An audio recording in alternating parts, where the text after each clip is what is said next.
quelques remarques pour conclure, hein, pour travailler un peu ce triangle. L'importance de la prière. Quand on voit qu'il y a du donné, quand on voit que c'est de l'ordre d'une expérimentation de quelque chose, d'une relation. Une lecture ne devient chrétienne que par un compagnonnage, au final. Et en même temps, je dois immédiatement dire que non. Il peut y avoir une lecture chrétienne, je crois, foudroyante, quoi. On comprend quelque chose parce qu'on est prêt. Bon.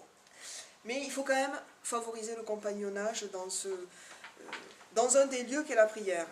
Et la prière, c'est intéressant parce qu'il y a un dessaisissement. La prière permet de faire taire mon emprise sur le monde. Là où l'intellect m'incite à comprendre le monde, et c'est très positif, et donc à avoir une emprise, enfin d'attraper quelque chose, la prière m'oblige à me dessaisir. Deuxième point, la référence au Christ n'est pas toujours explicite.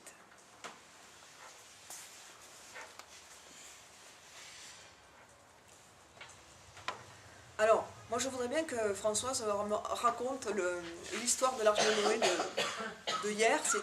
C'est exactement un de nos travers, en tout cas, de nos anciens travers, on va dire. Alors c'est l'histoire d'une catéchiste qui parle de l'Arche de Noé avec des tout petits de l'éveil à la foi. Et cette catéchiste s'est dit, je vais leur projeter des images d'animaux. Et donc elle projette des images d'animaux, puis à un moment il s'arrête sur un couple d'animaux et elle dit au groupe, est-ce que vous pourriez me dire ce que vous reconnaissez? Et il y a une toute petite qui lui dit, je reconnais bien des écureuils, mais comme on est en catéchèse, je vais dire que c'est Jésus.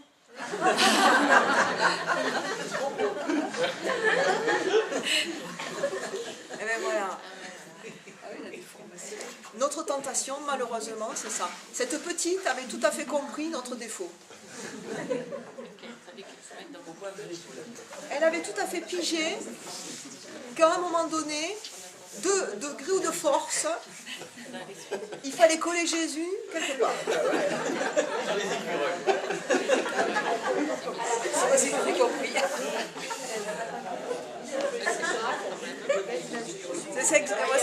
C'est génial cette histoire. Alors, c'est un travers que les pères de l'Église, c'est devenu un travers. Au départ, c'était pas un travers, ils étaient convaincus que dans tout ce qui donnait vie, il y avait le Christ. Donc ils ont vu dans la pierre que tape Moïse dans l'Exode, le Christ. Parce que la pierre donne de l'eau, Jésus donne de l'eau vive, hop, hop, la pierre c'est le Christ.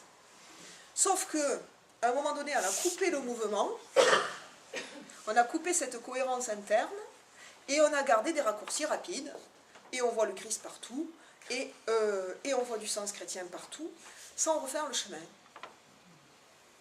Et voilà, maintenant on se retrouve avec des enfants, des ados souvent, parce qu'ils arrivent à l'âge ado avant de nous le dire, ils disent maintenant arrêtez de me parler de Jésus.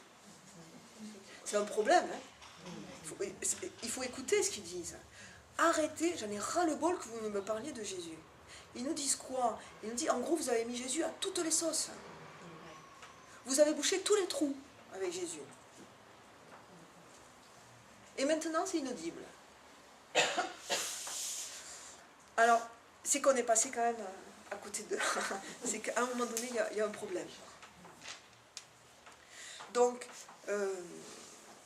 comme on disait, maintenant on entend beaucoup, et c'est vrai aussi, on a des gens qui ont de moins en moins de culture, donc on voit débarquer des gens en collège, lycée, qui n'ont pas du tout entendu parler de Jésus parce qu'ils n'ont jamais mis les pieds en catéchèse, et donc il faut gérer un double public, un qui est saturé de Jésus, et les autres qui sont en total déficit. Et qu'est-ce qu'on fait avec ces grands écarts? Le problème aussi, c'est qu'on n'en parle pas à la maison. Mais alors, à la maison, il faut savoir que si on en parle comme pour les écureuils, hein, voilà. Il y a aussi une façon... Voilà.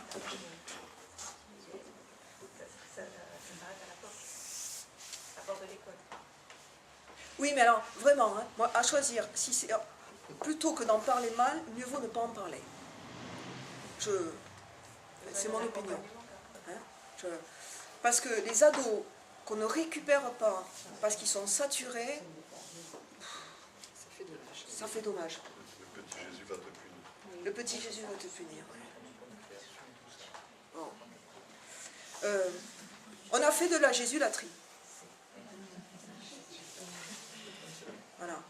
Donc, maintenant, il faut aussi peut-être passer par une ascèse, hein, se dire c'est pas la peine de coller Jésus tout le temps quand on voit un texte du Premier Testament, et la compréhension interne viendra avec l'âge. C'est pas la peine dès le collège, dès le primaire, de les saturer avec ça, quand ils seront un peu plus grands. Bon, là où je travaille, on ne fait le Nouveau Testament qu'en terminale, et ben on n'a plus ce genre de problème, et ils découvrent le Nouveau Testament, et ils sont curieux parce qu'ils ont le contexte, et ils comprennent des choses qu'ils auraient absolument refusées si on avait travaillé le Nouveau Testament avant. Alors, c'est un exemple, hein, ça ne veut pas dire, il faut quand même, on a le Nouveau Testament en héritage, mais il faut intelligemment le placer. Voilà. Il faut être très intelligent.